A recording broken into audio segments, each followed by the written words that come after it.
பணம் எப்படி வேணாலும் சம்பாதிக்க தெரிஞ்சிருந்தா நான் வறுமையிலே இருந்திருக்க மாட்டேன். ஏன்னா அவ்வளோ திறமையும் அவ்வளோ புத்தியும் அவ்வளோ தொழிலும் எனக்கு தெரியும். உயர்ந்த மனுஷன் அப்படின்னா பணம் இருந்ததுன்னா அவன் உயர்ந்தவனா, பணம் இல்லைன்னா அவன் தாழ்ந்தவனா. பசங்கெல்லாம் சொல்றாப்புல மனசு நினைக்கிறத வார்த்தையை வெளிப்படாது. ஏன்னா நான் ஒரு நாள் பேசவே முடியாத அளவுக்கு போயிட்டேன் இந்த 6 வருஷம் உடம்பு இல்லாமல் இருக்கிறப்போ. அதனால நான் பேசுறதெல்லாம் தட்டு தடுமாறி தான் பேசிட்டு இருக்கேன். நினைக்கிறத பேசுறதுக்கு கொண்டு வரதுக்கு அவ்வளோ கஷ்டம் எனக்கு. என்னுடைய மனசாட்சி சொல்லணும், டே நீ சரியான விஷயத்த பேசியிருக்கடா, உண்மையா தில்லா பேசியிருக்கடா, என்ன சொல்றது நேர்மையான விஷயத்த மட்டும்தான் நீ பேசுற அப்படின்னு சொல்லி என்னுடைய மனசாட்சி என்னை சொல்லி என்னை தட்டி கொடுக்குறப்போ அதுல கிடைக்கிற ஆனந்தம் வேற எதுலையுமே கிடைக்காது. பணம் காசோ என்ன சொல்ற என்னுடைய மக்கள்லாம் இதுக்கு சப்போர்ட் பண்ற மக்கள்லாம் அதுக்கப்புறம் எஸ்கேனுடைய மோசடி பண்ணியிருக்கிறான், ஏமாத்தி நிறைய விஷயங்கள் பண்ணியிருக்கா அப்படிங்கிறதுக்கு யாராவது ஆதாரம் காட்ட முடியுமா? ஆனா நான் காட்டியிருக்கேன். ஒரு குடும்பம் கவலைப்பட்டு துயரப்பட்டு துக்கப்பட்டு போடுற வீடியோ பார்த்து உன்னுடைய கவலை மறந்து போகுது அப்படின்னு நீ சைக்கோ தானே. கிருஷ்ணாவுடைய மச்சனை பாத்தீங்கன்னா அந்த குடும்பம் வெளிநாட்டுல இருக்கிற ஒருத்தர்கிட்ட பணம் கேட்டிருக்காங்க, அவர் கொடுக்கல. அதுக்கப்புறம் நகை இந்த மாதிரிலாம் திருப்பி பிச்சை எடுத்து கேட்டிருக்காங்க. நீ இதெல்லாம் உண்மை பேசுறடா, நேர்மையை பேசுறடா, உன்னை எனக்கு பிடிச்சிருக்குது அப்படின்னு சொல்லி என்னுடைய மனசாட்சி என்னை மெச்சும் போது அதுல கிடைக்கிற சந்தோஷம் ஆனந்தம் வேற எதுலையுமே கிடைக்காது. அப்படி ஒரு விஷயத்த வெளியே காட்டாம உதவி செய்யுங்க. உதவி செய்யறதுக்காக எதுக்கு வீடியோ எடுத்து போடுறீங்க அப்படின்னு கேட்கறவங்கள நீங்க தப்புன்னு சொல்றீங்க அப்படின்னா உண்மையாவே உங்க நாட்டு மேலே உங்க நாட்டுல இருக்கிற பெண்கள் மேலே உங்களுக்கு அக்கறை இருக்குதான்னு தான் எனக்கு கேட்க தோணுது. இன்னைக்கு நீ சமைச்சு கொடுத்து அதை நான் காட்டா எனக்கு காசு வந்துடும். இந்த மாதிரிலாம் எஸ்கே குடும்பம் பேசுமா? என்ன சொல்ல, அவங்களுடைய நினப்பு முழுக்க எதுல இருக்கு தெரியுங்களா? இயேசு கிறிஸ்து மேலேயோ பைபிள் மேலேயோ கிடையாது. அவங்க பண்ற தப்ப பைபிள் முன்னாடி வச்சு இயேசு கிறிஸ்து வார்த்தையில் வச்சு மறைச்சிக்கிறதுக்கு பாக்குறாங்களே தவிர அவங்க உண்மையாவே கிறிஸ்துவ மேல பற்றுதலோ பாசமோ அவரை உண்மையாவே கடவுளோ நினைச்சு அவங்களுக்கு கீழ்படுகிறவங்க கிடையவே கிடையாது. இப்போ எஸ்கே பிடிக்காதவங்க எல்லாம் பாத்தீங்கன்னா எஸ்கே கள்ளன், அவன் ஏமாத்துக்கார, மோசடி அப்படின்லாம் சொல்றாங்க இல்லையா? அதுக்கு ஏதாவது ஆதாரம் இருக்கா? எஸ்கேனுடைய அவன் மோசடி பண்ணியிருக்கிறான், அவன் ஏமாத்தி நிறைய விஷயங்கள் பண்ணியிருக்கா அப்படிங்கிறதுக்கு யாராவது ஆதாரம் காட்ட முடியுமா? ஆனா நான் காட்டியிருக்கேன். அவன் உண்மையாவே ஒரு மோசடிக்காரன், அவன் ஏமாத்து பேர் வழி அப்படிங்கிறத ஆதாரப்பூர்வமா நிரூபிச்சு நான் வீடியோ போட்டிருக்கேன். இதுக்கு ஏதாவது பதில் சொல்ல முடியுமா? எனக்கு நான் அறிவு இருக்குது, எனக்கு நான் ஒரு முட்டாளு, அதுக்கெல்லாம் நான் வரல, நான் உண்மை பேசுறேன் பொய் பேசுறேன் அப்படின்னு நான் வாயில பேசல. நான் நிரூபிச்சிருக்கிறேன், ஆதாரமா உங்களுக்கு நான் காட்டியிருக்கேன், வீடியோ இருக்கு, போய் பாருங்க. அதை பார்த்துட்டு ஆமா இவன் உண்மையாவே ஏமாத்தி இருக்கிறான், பொய் சொல்லியிருக்கான் அப்படின்னு சொல்லுங்க. இல்லடா நீ பொய் சொல்ற அப்படின்னு சொல்லி என்னை சொல்லுங்க. இப்ப அவன் பொய் சொல்லியிருக்கானா நான் பொய் சொல்லியிருக்கானா அப்படிங்கறத அந்த வீடியோவை போய் பார்த்துட்டு நீங்க முடிவு சொல்லுங்க. புரியுதுங்களா? ஏன்னா கோர்ட்டும் சரி நீதிமன்றம் சரி அவன் மோசடிக்காரன் ஏமாத்து பேர் வழின்னு நிரூபிக்கல. ஆனா நான் நிரூபிச்சிருக்கேன், அதுக்கு ஆதாரம் இருக்கு. அதே மாதிரி நான் யார் சொல்றாங்க, அவன் சொல்றான், இவன் சொல்றான், அவங்க சொல்றாங்க, இவங்க சொல்றாங்கனால நான் எதுவுமே பேசுற ஆளும் கிடையாது. வெறும் வாயில் வட சொல்ற ஆளும் கிடையாது. ஆதாரம் இருந்தா பேசலைன்னு கம்முன்னு இருந்துக்குவேன், உண்மையா இருந்தா பேசலைன்னு கம்முன்னு இருந்துக்குவேன். நேர்மையா ஒரு விஷயத்த பேசணும்னா மட்டும்தான் பேசலைன்னு பேச மாட்டேன். ஏன்னா எஸ்கே கிருஷ்ணா பெண்களை கேவலப்படுத்தி மட்டம் தட்டி சிரிச்சிருக்கான். ஒரு பொண்ணை சொல்றது சின்ன வயசு பொண்ணை அவன் வீடியோக்கு வர சொல்லி வற்புறுத்தி அந்த பொண்ணை ஏளனம் பண்ணி கேவலப்படுத்தி இருக்கான். இது அவனே அவனுடைய சேனல்ல வீடியோ போட்டிருக்கான். இது யாராவது மறுக்க முடியுமா? அப்ப இந்த விஷயத்த எனக்கு யாராவது சொல்லி கொடுத்தாங்களா? யாராவது எனக்கு அவங்க சொன்னாங்க இவங்க சொன்னாங்க அப்படின்னு சொல்லி நான் வீடியோ பேசுறேன் இல்லையல்ல? அவன் சேனல்ல வீடியோ போட்டிருக்கா, அதை நான் பார்த்ததை நான் பேசுறேன். இதை நீங்க மறுக்க முடியுமா? அதே மாதிரி அவன் ஏமாத்தி இருக்கிற மோசடி பண்ணியிருக்கா அப்படிங்கறத ஆதாரத்தோட நான் பார்த்தேன், அதை நிரூபிச்சு நான் வீடியோ போட்டிருக்கேன். வேற யாருகிட்டே வச்சு வாயில வெறும் வடை சுட்டுக்கிட்டு உட்காந்துட்டு என்ன சொல்றது, எங்க ஊர்லயும் சில பேர் உங்க ஊர்லயும் சில பேர் எல்லாம் பேசிட்டு இருக்கிற மாதிரிலாம் ஆள் நான் கிடையாது. புரியுதுங்களா? ஆதாரம் இருந்தா பேசலைன்னா பேச மாட்டேன், உண்மையா இருந்தா பேசலைன்னா பேச மாட்டேன், நேர்மையா பேச முடிஞ்சா மட்டும்தான் பேசுவேன். யாருக்கும் பயப்படுறோம்ல, என்னுடைய மனசாட்சிக்கு நான் பயப்படுறேன். இப்ப 13 வீடியோ நான் போட்டிருக்கேன். அதுல வருமானம் எவ்வளவு, அந்த காசை நான் எஸ்கே குடும்பத்துக்கு கொடுக்க தயார். ஆனா அதுக்கு நான் ஒரு சவால் விட்டுருக்கேன், அந்த சவாலுக்கு நீங்க தயாரா அப்படின்னு சொல்லி நான் வீடியோ போட்டிருக்கேன். அந்த காசை கொடுக்கறதுக்கு நான் தயார் அப்படிங்கறத நான் வீடியோ போட்டிருக்கேன். யாராவது போட்டிருப்பாங்களா? இவ்வளவு வெளிப்படைத்தன்மையா யாராவது இருப்பாங்களா? எனக்கு நேர்மையா இருக்கு, பிடிக்குங்க, அவ்வளவு ஆசை எனக்கு. உண்மையா இருக்கிறது மேல எனக்கு அவ்வளவு பிரியம், அவ்வளவு என்ன சொல்ற ஆசை. நான் உண்மையாவும் நேர்மையா இருக்கிறதுங்கிறத எனக்கு என்ன சொல்றது, நான் இருக்கிறேன். இதுக்கு வீடியோக்கு கமெண்ட் வர்றதுங்கிறதுல அப்புறம் இந்த செகண்ட் நான் உண்மையாவும் நேர்மையாவும் எல்லா வீடியோவும் நான் பண்ணியிருக்கேன் அப்படிங்கிற திருப்தி இந்த வீடியோ முடிச்சதுக்கு அப்புறம் எனக்கு இருக்கு. நான் குழுக்குள்ளுன்னு உட்கார்ந்துருப்பேன். எனக்கு கிடைக்கிற வெகுமதியே அதுதான். என்னுடைய மனசாட்சி சொல்லணும், டே நீ சரியான விஷயத்த பேசியிருக்கடா, உண்மையா தில்லா பேசியிருக்கடா, என்ன சொல்றது நேர்மையான விஷயத்த மட்டும்தான் நீ பேசுற அப்படின்னு சொல்லி என்னுடைய மனசாட்சி என்னை சொல்லி என்னை தட்டி கொடுக்குறப்போ அதுல கிடைக்கிற ஆனந்தம் வேற எதுலையுமே கிடைக்காது. பணம் காசோ என்ன சொல்ற என்னுடைய மக்கள்லாம் இதுக்கு சப்போர்ட் பண்ற மக்கள்லாம் அதுக்கப்புறம், பணம் காசெல்லாம் அதுக்கப்புறம், கிடைக்கிற வருமானம்லாம் அதுக்கப்புறம். என்னுடைய மனசாட்சி இந்த செகண்ட் இந்த வீடியோ பேசிட்டு இருக்கிற இந்த நொடி கூட என்னுடைய மனசாட்சி எனக்கு சொல்லிட்டு இருக்குது, டேய் நீ சரியா பேசுறடா, நீ தில்லா உண்மை பேசுறடா, நேர்மையா பேசுறடா, உன்னை எனக்கு பிடிச்சிருக்குது அப்படின்னு சொல்லி என்னுடைய மனசாட்சி என்னை மெச்சும் போது அதுல கிடைக்கிற சந்தோஷம் ஆனந்தம் வேறு எதுலையுமே கிடைக்காது. அப்ப இன்னொரு முக்கியமான விஷயங்கள் வந்து இப்போ வந்து ஏன்னா எல்லாமே நான் ஆதாரத்தோட தான் போடுற. ஒருத்தர் கமெண்ட் பண்ணியிருக்கிறாங்க, வந்து நீ வந்து உள்ள நடக்கிற அரசியல் உனக்கு தெரியுமா, எஸ்கே மேல வந்து பாத்தீங்கன்னா வேற ஒரு உங்க தலைவர் பேரை சொல்லி அந்த மாதிரி பணத்தை வந்து வெளிநாட்டுல இருந்து பணத்தை கொடுத்து உங்க தலைவருடைய பேரை சொல்லி அது மாதிரியான விஷயங்கள்லாம் பண்றாங்க அப்படின்னு சொல்லி ஒரு வீடியோவில் நான் பேசியிருப்பேன். அந்த வீடியோலயே அதுக்குண்டான கமெண்ட்டையும் நான் காட்டி இருந்திருப்பேன். அதே மாதிரி இந்த வீடியோவில் நான் வந்து ஒரு முக்கியமான விஷயம் பேசுகிறேன். அந்த வீடியோ வந்து எனக்கு தெரியாது, ஏன்னா அது தெரியாது எனக்கு இல்லையா. நான் தெரிஞ்சது நான் பார்த்தது எஸ்கே வந்து ஒரு குடும்பத்தில் போய் அந்த பெண்களை கேவலமாக பேசினான், ஒரு பொண்ணை வந்து ரொம்ப மட்டம் தட்டி பேசினான். அதை நான் கண்ணார பார்த்தேன். அவன் வந்து ஏமாத்திருக்கிறா, மோசடி பண்ணியிருக்கா அப்படிங்கிறதையும் அதுக்கு ஆதாரமாக நான் பார்த்தேன், அதை நான் வீடியோ போட்டிருக்கேன். அப்போ இப்போ ஒருத்தர் கமெண்ட் பண்ணியிருக்காரு இல்லையா, இந்த விஷயம் எனக்கு தெரியாது, அது அவர் சொல்கிறார், அதை அப்படியே நான் சொல்கிறேன். அவங்க சொன்னாங்க அப்படின்னு சொன்னால் அதை அவங்க சொன்னாங்கன்னு சொல்லிடுவேன். நான் பார்த்தேன் அப்படின்னா நான் பார்த்தேன்னு சொல்லுவேன். இதுதான் எங்கிட்ட இருக்கிற பழக்கமே. இது வந்து நான் பிறந்ததுலேருந்தே வர்றது. நீங்களே நினைச்சாலும் சரி, என்ன சொல்றது, என்னை வந்து இன்னொருத்தர் ஏமாத்தவோ மோசடி பண்ணவோ வரவே வராது. என்னுடைய பிறப்புலேயே கிடையாது. நான் பிறக்கிறப்ப இந்த மண்ணில் வந்து உருவாகிறதுக்கு முன்னாடியே கருவிலேயே உருவாகிறப்ப எனக்கு ஏமாத்துறது தெரியாது. நான் ஏமாத்துறதுக்கு பிறக்கல. மக்களுக்கு பயனுள்ள விஷயங்கள், மக்களுக்கு விழிப்புணர்வான விஷயங்கள், மக்களுக்கு மறைஞ்சு கிடக்கிற அறிவை வெளியே கொண்டு வந்து அதை என்ன சொல்றது மக்களுக்கு தெரியப்படுத்துறதுக்காக தான் இந்த உலகத்திலேயே நான் பிறந்திருக்கிறேன். அந்த வேலையை தான் இப்போ செஞ்சுட்டு இருக்கேன்.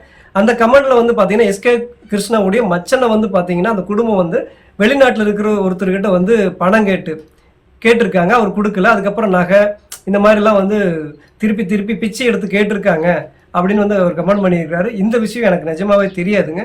அவர் சொல்றாரு, அதை அப்படியே உங்க முன்னாடி வைக்கிறேன், அவ்வளோதான். அந்த கமெண்ட் உங்களுக்கு நான் அப்படியே படிச்சு காட்டுறேன்.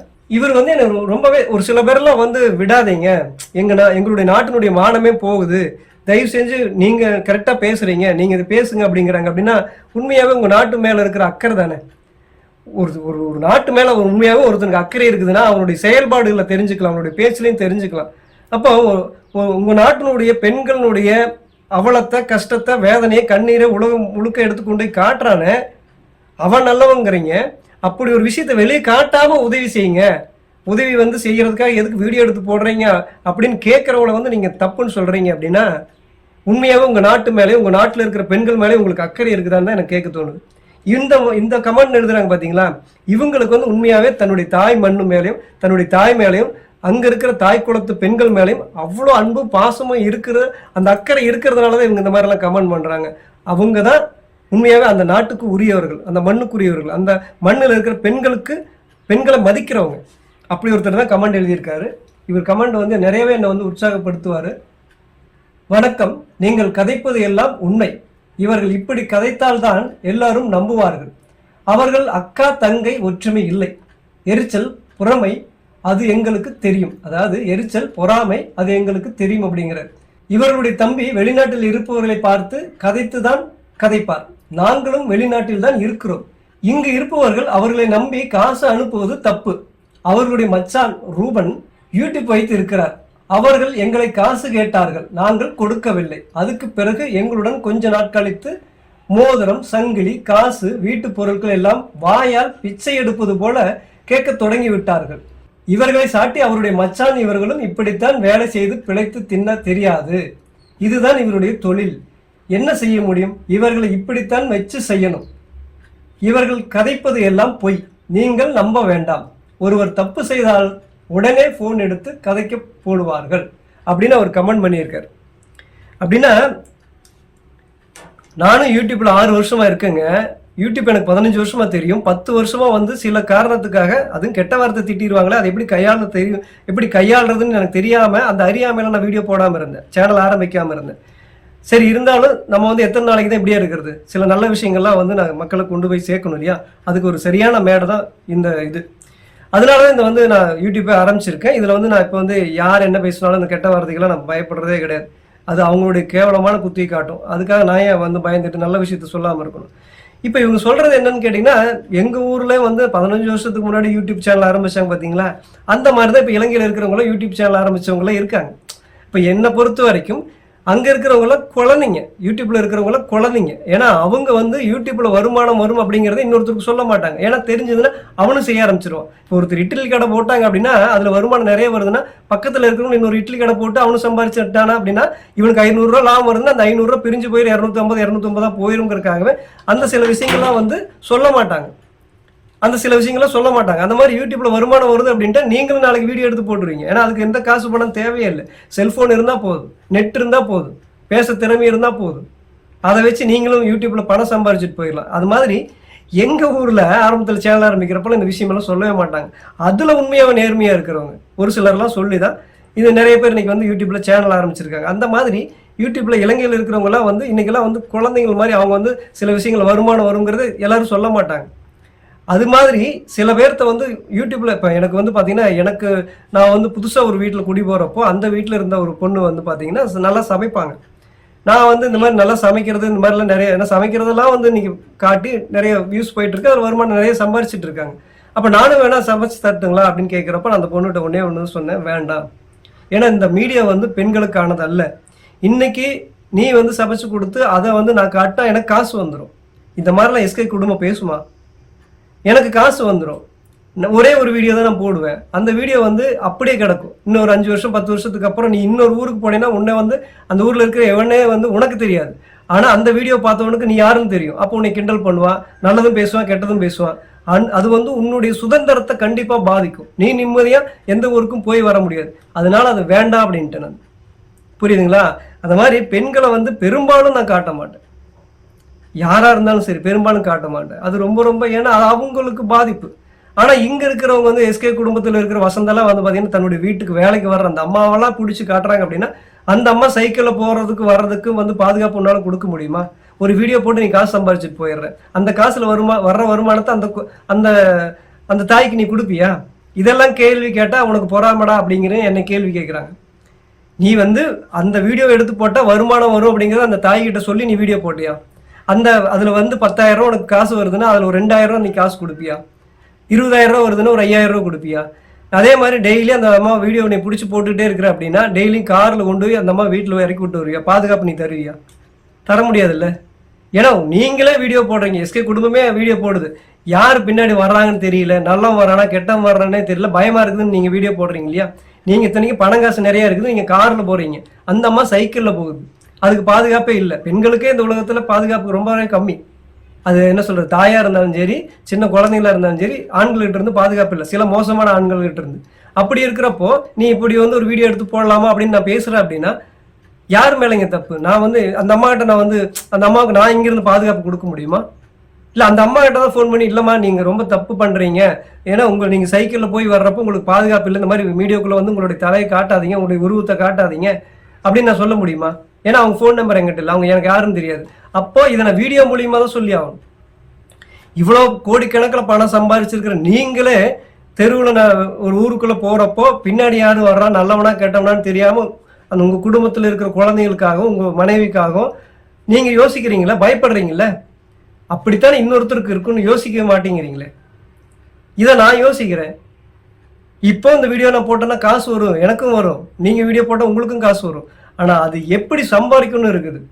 நேர்மையாக சம்பாதிக்கிறோமா, ஏமாற்றி சம்பாதிக்கிறோமா, அடுத்தவங்களை வந்து எப்படி சொல்ற அடுத்தவங்களுடைய அறியாமையை பயன்படுத்தி சம்பாதிக்கிறோமாங்கிற ஒரு விஷயம் இருக்குது இல்லையா? இப்போ கூட நான் யாருடைய அறியாமையும் பயன்படுத்தி சம்பாதிக்கல. இப்போ கூட எஸ்கே குடும்பத்துக்கு நான் என்ன சொல்கிறேன், அவங்கள போட்டிருக்கிற வீடியோ மூலியமாக வந்த வருமானத்தை நான் கொடுக்க தயார். எனக்கு அது வேண்டாம். நான் அந்த மாதிரி ஆள் கிடையாது. காசுக்காக வீடியோ பண்ணுறேன் கேவலமான புத்தி என்கிட்ட கிடையவே கிடையாது. புரியுதுங்களா? நான் நேர்மையாக கொடுக்க தயார். ஆனால் இதை கூட நான் ஏன் சவாலாக சொல்கிறேன் அப்படின்னா இந்த விஷயத்தை ஒரு வேளை ஏற்றுக்கிட்டா கூட அதில் எனக்கு என்ன பயன்? எனக்கு ஒன்றும் பயன் இல்லைங்க. உண்மையாகவே வேதனைப்பட்டு துயரப்பட்டு கஷ்டப்பட்டு இன்னைக்கு வரைக்கும் வீடியோவாக உலகம் ஃபுல்லாக பார்த்து ரசிச்சுட்டு இருக்காங்களா சில கேவலமான ஜென்மங்கள்லாம். ஏன்னா ஒரு ஏழை குடும்பம் வேதனைப்பட்டா கஷ்டம். அதாவது நம்மளாம் வந்து பார்த்தீங்கன்னா ஒருத்தன் போய் தடிக்கி விட்டு கீழே விழுந்தா கூட சிரிக்கிற ஆளுகள் தானே நம்ம. எதுக்கு சிரிக்கணும்னே தெரியாத ஆளுகள் தானே நம்ம. கவண்டமணி செந்தில் காமெடியை ரசித்து சிரிக்கிற கேவலமான புத்தி தானே உங்ககிட்ட எல்லாம் இருக்கு. ஏன்னா ஒருத்தனை மட்டம் தட்டுறது சிரிக்கிற காரியமா? ஒருத்தன் தடிக்கிட்டு கீழே விழுந்தானா அவனை பார்த்து சிரிக்கிற உலகம் தானே. நீங்களாம் அப்படியான ஜென்மங்கள் தானே. அந்த மாதிரி இருக்கிறப்போ ஒரு ஏழை ரொம்ப கஷ்டப்பட்டு வேதனை போட்டுட்டு இருந்தா அந்த வீடியோ பார்த்து ரசிச்சு, எப்படி சொல்றது, எனக்கு அதை பார்க்கறதுக்கு அவ்வளோ ஆனந்தமா இருக்கும், அவ்வளோ ரசிச்சு நான் பார்ப்பேன், என்னுடைய கவலையெல்லாம் மறந்துடுவேன். அப்படின்னா ஒரு குடும்பம் கவலைப்பட்டு துயரப்பட்டு துக்கப்பட்டு போடுற வீடியோ பார்த்து உன்னுடைய கவலை மறந்து போகுது அப்படின்னு நீ சைக்கோ தானே? இந்த புத்தி உங்கள்கிட்ட இருக்கலாமா? இது தப்பு இல்லையா? இப்படிதான் வந்து நீங்க வீடியோ எடுத்து போட்டு உலகத்துக்கு காட்டி அது மூலியமா வர்ற பணத்தை வச்சுட்டு நீங்க உங்க குடும்பத்தை மட்டும் காப்பாத்துவீங்களா? இது கேவலமான விஷயம் இல்லையா? பணம் சம்பாதிக்கிறது எப்படி வேணாலும் சம்பாதிக்க கூடாதுங்க, நேர்மையா சம்பாதிக்கணும். நான் இப்ப நேர்மையா சம்பாதிக்கிறேன், ஆனா இப்படி நேர்மையா சம்பாதிக்கிற காசு கூட நான் கொடுக்குறேன்னு ஏன் சொல்றேன் தெரியுங்களா? இப்படி நான் கொடுக்கறது மூலியமா இந்த சவாலை ஏத்துக்கிட்டாங்க அப்படின்னா ஒரு 500 வீடோ 1000 வீடோ நீங்க வீடியோ எடுத்து போட்டிருப்பீங்களா எஸ்கே குடும்பம், அந்த குடும்பத்துக்கு அந்த வீடியோ மூலமா வந்திருக்குமல்ல அவமானங்கள் நிறையா. அது அவங்களுக்கு தெரியாது. எத்தனை பேர் ரசிச்சு சிரிச்சிருந்திருப்பாங்க, அவங்க கண்ணீரை பார்த்து எத்தனை பேர், சில பேர் வேதனைப்பட்டிருப்பாங்க, பல பேர் வந்து ரசிச்சு சிரிச்சிருந்திருப்பாங்க. எஸ்கே மாதிரியான சைக்கோ ஆட்கள்லாம் அவங்க சிரிச்சது ஒன்றும் பண்ண முடியாது இல்லையா? அவங்களுக்கு கிடைக்க அந்த வீடியோ மூலியமா வந்த வருமானத்தை அவங்களுக்கு கிடைக்கிறது மூலியமா அந்த குடும்பம் ஓரளவுக்கு அந்த வறுமையில இருந்து கஷ்டத்துல இருந்து நீங்கிரும் இல்லையா? நான் இங்கிருந்து அவங்களுக்கு கஷ்டத்துக்கு உதவி செய்ய முடியாது, ஏன்னா நானே வறுமையில இருக்கேன். ஏன்னா நான் வந்து இன்னும் எஸ்கே குடும்பம் மாதிரி மோசமான ஆள்லாம் இல்லை. பணம் எப்படி வேணாலும் சம்பாதிக்க தெரிஞ்சிருந்தா நான் வறுமையிலே இருந்திருக்க மாட்டேன். ஏன்னா அவ்வளோ திறமையும் அவ்வளோ புத்தியும் அவ்வளோ தொழிலும் எனக்கு தெரியும். நான் ஏன் சம்பாதிக்கலைன்னா நான் நேர்மையாக இருந்ததுனால மட்டும்தான் சம்பாதிக்கல. இதை வந்து தாழ்ந்த நிலைமை என்ன சொல்றது, வசந்தெல்லாம் வந்து பேசிட்டு இருக்காங்க. ஒருத்தனுடைய வந்து நீ வந்து அதாவது நினைச்சுக்கிட்டாங்க உதவி செய்யறதுனாவே பணம்னு நினைச்சுக்கிட்டாங்க. ஒருத்தர் வந்து நல்ல மனுஷன் அப்படின்னா அவன் பணம் உயர்ந்த மனுஷன் அப்படின்னா பணம் இருந்ததுன்னா அவன் உயர்ந்தவனா, பணம் இல்லைன்னா அவன் தாழ்ந்தவனா, வசந்தெல்லாம் சொல்றாப்புல.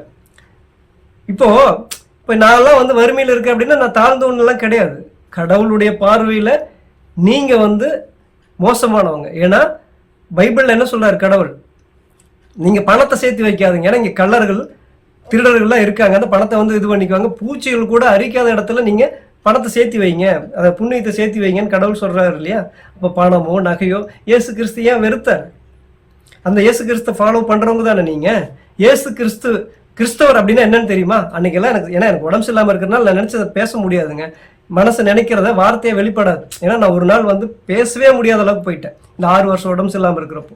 அதனால வந்து நான் பேசுறதெல்லாம் வந்து தடுமாறி தான் பேசிட்டு இருக்கேன். நினைக்கிறத பேசுறதுக்கு கொண்டு வர்றதுக்கு அவ்வளோ கஷ்டம் எனக்கு. அதனால போன தடவை நான் சொல்லாமல் விட்டுட்டேன். அதாவது கிறிஸ்தவர் அப்படின்னா என்ன தெரியுங்களா? கிறிஸ்து அவர்னு பேரு. கிறிஸ்து அவர், அதாவது அவர் வந்து கிறிஸ்து மாதிரி. இப்போ நான் இருக்கேன், நான் வந்து கிறிஸ்தவர் அப்படின்னா நான் கிறிஸ்து மாதிரி இருக்கணும், ஏசு கிறிஸ்து மாதிரி இருக்கணும். ஏசு கிறிஸ்து எப்படி இருந்தார்? பணம் காசை வெறுத்தார், நகை பணத்தை வெறுத்தார். நீங்க அப்படியே நகை போட்டுட்டு போயிட்டு இருக்கீங்க. எப்படி சொல்ற, சில பேர்லாம் கமெண்ட் பண்ணாங்க, அது அந்த மாதிரிலாம் எனக்கு தெரியல. நகை பணம் காசெல்லாம் போட்டுட்டு ஒரு ஏழை குடும்பத்தில் போய் பார்க்கறது அப்படிங்கிறது அவங்களுக்கு வேணும்னே வெறுப்பேற்றுறது. இது சைக்கோ தான் பண்ணுவாங்க. இப்போ நான் வந்து பயங்கரமா பிரியாணி லக்ஸரியான சாப்பாடை கொண்டுட்டு போய் ஒரு குடிசையில் இருக்கிற முன்னாடி உட்காந்து பார்க்க வச்சு தின்னா எவ்வளோ கேவலமான சைக்கோத்தனமா இருக்குமோ அந்த மாதிரியான வேலை தான் வந்து எஸ்கே குடும்பமெல்லாம் பண்றாங்க அப்படின்னு கமெண்ட் பண்ணியிருந்தாங்க. அதுலேயும் குறிப்பாக எஸ்கே அந்த மாதிரி பண்றான் அப்படின்னு பண்ணியிருந்தாங்க. நான் வந்து அது சிலதை பார்க்கலைங்க. ஆனால் நான் பார்த்த வரைக்கும் நகை பணங்கிறதெல்லாம் விட்டுருங்க. அவன் கூலிங் கிளாஸ் கண்ணாடி போட்டு போய் ஒரு கெத்தாக உட்காந்துருக்கான் பார்த்தீங்களா? நான் நகை பணத்துக்கே பேசுகிறாள். அதுக்கப்புறம் அவன் கூலிங் கிளாஸ், சாதாரண கூலிங் கிளாஸ் போட்டு போய் உட்காந்து கெத்தாக பேசுகிறான் அப்படின்னா அதுவே தப்புன்னு பேசுகிறான். நான் அப்படின்னா நகை பணத்தை போட்டு போய் நீ பேசுகிற அப்படின்னா அதெல்லாம் அதுக்கப்புறம் அதை விட நுணுக்கமாக நான் பேசக்கூடியாது. புரியுதுங்களா? அதனால பணம் எப்படி வேணாலும் சம்பாதிக்கிறது இல்லைங்க. நீங்கள் வந்து பணம் சம்பாதிக்கிறது என்னத்தை நீங்கள் சம்பாதிச்சாலும் இந்த உலகத்தில் நீங்கள் இருக்க போகிறது இல்லை. இதெல்லாம் அழகாக எஸ்கே குடும்பம்லாம் பேசுகிறாங்க. அதுதான் எனக்கு ஆச்சரியமாக இருக்குது. என்ன சொல்கிறது, அவங்க பேசுகிறது எதுவுமே அவங்க நடைமுறையில் செயல்படுத்துறதே இல்லை. இப்போ நான் சம்பாதிக்கிற பணத்தை நான் கொடுக்குற தயார் அப்படின்னு நான் சொல்கிறேன் இல்லையா? ஒரே ஒரு வார்த்தை வாய் அளவுலையாவது சொல்லுங்க பார்க்கலாம், சொல்லிட மாட்டாங்க. ஏன்னா அவங்களுடைய ஆசையும் என்ன சொல்ல அவங்களுடைய நினப்பு முழுக்க எதில் இருக்குது தெரியுங்களா? இயேசு கிறிஸ்து மேலேயோ பைபிள் மேலேயோ கிடையாது. அவங்க பண்ற தப்ப பைபிள் முன்னாடி வச்சு இயேசு கிறிஸ்து வார்த்தையில் வச்சு மறைச்சிக்கிறதுக்கு பார்க்குறாங்களே தவிர அவங்க உண்மையாவே கிறிஸ்துவ மேல பற்றுதலோ பாசமோ அவரை உண்மையாவே கடவுளோ நினைச்சு அவங்களுக்கு கீழ்ப்படுகிறவங்க கிடையவே கிடையாது. ஏன்னா இயேசு கிறிஸ்து கீழ்ப்படுகிற அப்படின்னா அவர் என்ன சொல்லியிருக்கிறார்? உங்கள்கிட்ட 2 அங்கி இருந்தது அப்படின்னா ஒன்றை வித்துட்டு ஒன்று உனக்கு வச்சுட்டு இன்னொன்று வித்து காசு ஏழையில் கூடுன்னு சொல்லியிருக்காரு இல்லையா? அதை ஃபாலோ பண்றவங்க, அவரை ஃபாலோ பண்றவங்க தான் நீங்க கிறிஸ்து அவர் தானே, கிறிஸ்தவர் தானே, கிறிஸ்து மாதிரி தானே நீங்க அப்படின்னு நாங்கள் நம்பணும். நீங்க பைபிளை வச்சு வசனத்தை வச்சு பேசிட்டு இருப்பீங்க, அதை நாங்கள் நம்பணும். உங்களை என்ன சொல்றது, நீங்க நல்லவன் நம்பிட்டு இருக்கிற சில ஏமாளிகள்லாம் வந்து உங்களை நம்பிட்டு இருப்பாங்க. உண்மையாவே நேர்மையா இருக்கிறவங்க, ஏழைகள் மேல பற்றுதல் இருக்கிறவங்க, பெண்களை மதிக்கிறவங்க நிச்சயமா எஸ்கே குடும்பத்தினுடைய உண்மை முகத்தை தெரியும். அவங்க உங்க முன்னாடி நடிக்கிறாங்க, ஏமாத்துறாங்க அப்படிங்கிறத உண்மையான உண்மை. ஏன்னா அவங்க பைபிள்ல இருந்து வசனத்தை வேணா பேசலாமே தவிர அவங்க உண்மையாவே கிடையாது. அப்படி ஒருவேளை பைபிளை அவங்க வாசிக்கிறாங்க, இயேசு கிறிஸ்துவ வந்து உண்மையாவே நம்புறாங்க அப்படின்னா, இது வரைக்கும் ஏழைகளை வச்சு ஏழைகளுடைய கண்ணீரை காட்டி சம்பாரிச்ச காசை அப்படியே திருப்பி கொடுக்க சொல்லுங்க. அப்போ அவங்க இயேசு கிறிஸ்துவ வந்து ஓரளவுக்கு ஏத்துக்கிட்டு இருக்காங்கன்னு நான் நம்புறேன்.